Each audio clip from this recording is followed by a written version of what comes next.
જય. અધ્યાય પંચમા શુત ઉવાચ. શુત બોલ્યા, હે મુનિવરો, હવે બીજી પણ એક કથા કહું છું, તે તમે સાંભળો. તુંગધજ નામે એક રાજા હતો. તે પ્રજાનું પાલન કરવામાં તત્પર રહેતો હતો. તેણે પણ સત્યનારાયણ દેવનો પ્રસાદ છોડી દુઃખ મેળવ્યું હતું. એક વખત તે વનમાં ગયો. ત્યાં અનેક જાતના પશુઓનો શિકાર કરી એક વડના મૂળ પાસે તે આવ્યો.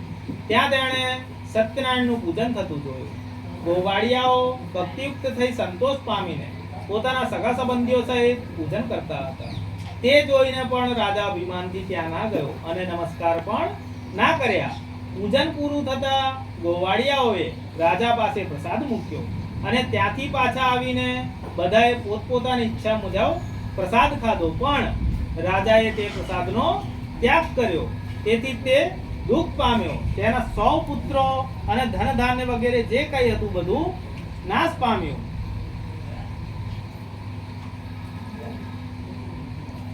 ખરેખર સત્યનારાયણ દેવે મારું બધું નાશ પમાડ્યું છે એમ મને ખાતરી થાય છે. માટે જ્યાં સત્યનારાયણનું પૂજન થતું હતું ત્યાં જ હું જાઉં એમ નિશ્ચય કરી તે રાજા ગોવાળિયાઓ પાસે ગયો. પછી તે રાજાએ ભક્તિ અને શ્રદ્ધાથી યુક્ત થઈ એ ગોવાળિયાઓની સાથે વિધિપૂર્વક સત્યનારાયણનું પૂજન કર્યું. તેથી સત્યનારાયણની કૃપા થવાથી તે રાજા ફરીથી ધનવાળો અને પુત્રવાળો થયો અને આ લોકમાં સુખ ભોગવી છેવટે તે સત્યલોકમાં ગયો.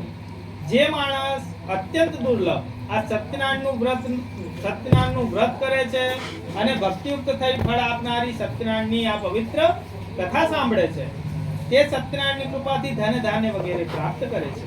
જે દરિદ્ર હોય તે ધન પામે છે અને જે બંધનમાં પડ્યો હોય તે બંધનમાંથી છૂટી જાય છે અને જે ભયભીત થયો તે ભયમાંથી મુક્ત થાય છે. એ સત્ય છે, એમાં શંકા નથી. તેમજ ઈચ્છિત ફળ ભોગવી છેવટે તે સત્યલોકમાં જાય છે. હે બ્રાહ્મણો, મેં તમને આ સત્યનારાયણનું વ્રત કર્યું, જે કરીને માણસ બધા દુઃખોથી છૂટી જાય છે. કળિયુગમાં સત્યનારાયણની પૂજા વિશેષ ફળદાય છે. કેટલાક એને ભગવાનને કાલ કહે છે, કેટલાક એને સત્ય પરમેશ્વર જ કહે છે અને કેટલાક સત્યનારાયણ પણ કહે છે. એ જ સત્યનારાયણ વિષ્ણુ ભગવાન અનેક જાતના સ્વરૂપો ધારણ કરી બધાને ઈચ્છિત વસ્તુઓ આપે છે. કળિયુગમાં તો એ સત્યનારાયણ વ્રત સ્વરૂપે સનાતન રહેશે, અર્થાત નિત્ય વ્રત સ્વરૂપે રહ્યા જ કરશે. હે મુનિવરો, જે માણસ આ સત્યનારાયણ વ્રત કથાનું નિત્ય પાઠ કરે છે તેના પાપ સત્યનારાયણની કૃપાથી નાશ પામે છે.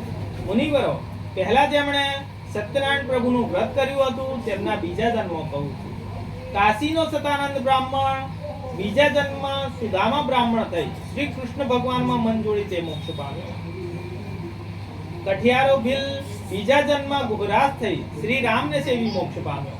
ઉલ્કામુખ મહારાજા દશરથ રાજા થયો અને શ્રી રંગનાથને પૂજીને વૈકુંઠમાં ગયો.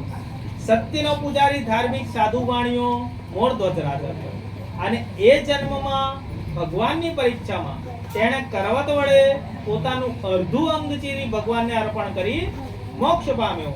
મહારાજ તુંગધજ સત્યનારાયણ વ્રતના પ્રતાપે સ્વયંભુ મનુ થઈ સર્વને ભગવત ભક્ત બનાવી છેવટે તે મોક્ષ પામ્યા. ઇતિ સ્કંદ પુરાણે રેવાખંડે સત્યનારાયણ વ્રત કથાયામ પંચમો અધ્યાય.